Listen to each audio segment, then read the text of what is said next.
Hello বন্ধুরা, আসসালামু আলাইকুম। আজকে দেখাবো ফেসবুকের সর্বোচ্চ স্বীকৃত এবং সুরক্ষিত একটা পদ্ধতি, যে পদ্ধতির মাধ্যমে আপনার ফেসবুক আইডিকে আপনি রাখতে পারেন সর্বোচ্চ লেভেলের সিকিউর। এই পদ্ধতি আপনি ব্যবহার করার ফলে আপনার আইডিতে কোনো প্রকার হ্যাকিংসের সম্ভাবনা একবারে জিরো লেভেল। তো এক্ষেত্রে এখানে দেখতে পাচ্ছেন যে আমি 2 ফ্যাক্টর অথেন্টিকেশন মার্ক করে রেখেছি। এই 2 ফ্যাক্টর অথেন্টিকেশনটাই হলো আপনার সেই সিকিউর সিস্টেম।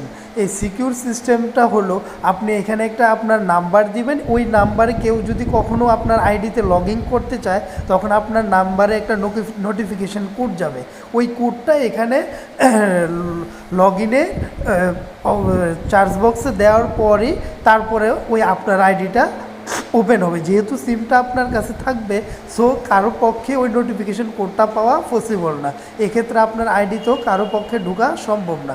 তো এখানে দেখতে পাচ্ছেন 2 ফ্যাক্টর অথেন্টিকেশন আমি মার্ক করে রেখেছি। এখন এইখানে আসতে হলে আপনাকে কি কি প্রসেসিং করতে হবে ওইগুলো আমি দেখাবো। তো এক্ষেত্রে আমি ব্যাকে চলে যাব।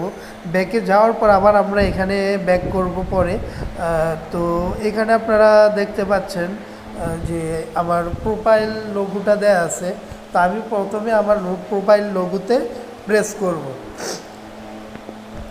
প্রথমে আমি আমার প্রোফাইল লোগোতে প্রেস করব। প্রেস করার পর এখানে দেখতে পাচ্ছেন যে সেটিংস আইকন দেওয়া আছে। এবার আমি সেটিংস আইকনে প্রেস করব। সেটিংস আইকনে প্রেস করার পর এখানে দেখতে পাচ্ছেন যে দেওয়া আছে পাসওয়ার্ড অ্যান্ড সিকিউরিটি। যেহেতু আমরা সিকিউর ব্যবস্থা নিয়ে সিস্টেম নিয়ে কাজ করব, তাই এখানে পাসওয়ার্ড অ্যান্ড সিকিউরিটিতে আমরা প্রেস করব। পাসওয়ার্ড অ্যান্ড সিকিউরিটিতে প্রেস করার পর এখানে নিচে এসে দেখতে পাচ্ছেন যে একটা অপশন আছে যে পাসওয়ার্ড অ্যান্ড সিকিউরিটি। তো আবার আমরা এটাতে প্রেস করব। পাসওয়ার্ড অ্যান্ড সিকিউরিটিতে প্রেস করার পর অলরেডি আমাদের মার্ক করা অংশটা চলে আসছে যে 2 ফ্যাক্টর অথেন্টিকেশন। তো এইবার আমরা 2 ফ্যাক্টর অথেন্টিকেশনের এই অংশটায় প্রেস করব। তো আমি প্রেস করলাম। প্রেস করার পর এখানে আমার যে প্রোফাইল লোগোটা আছে, এই প্রোফাইল লোগোতে আমি প্রেস করব। এই প্রোফাইল লোগোতে প্রেস করার পর এখানে দেখতে পাচ্ছেন যে অলরেডি আমার একটা নাম্বার এখানে সেট করা আছে। এখন আপনাদের আমি দেখানোর জন্য জাস্ট একটা নাম্বার দিব। তো এখানে আমার অলরেডি একটা নাম্বার সেট করা আছে। তো এই নাম্বারটা আপনারা দেখতে পাচ্ছেন যে এখানে অন করা আছে।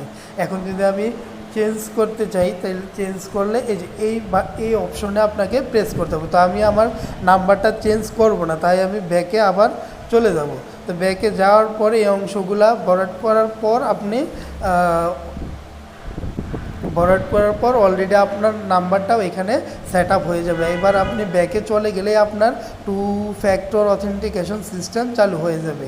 কেউ যদি আপনার আইডিতে আপনার অনুপস্থিতিতে ঢুকতে যায় তাহলে একটা নোটিফিকেশন কোড অটোমেটিক আপনার নাম্বারে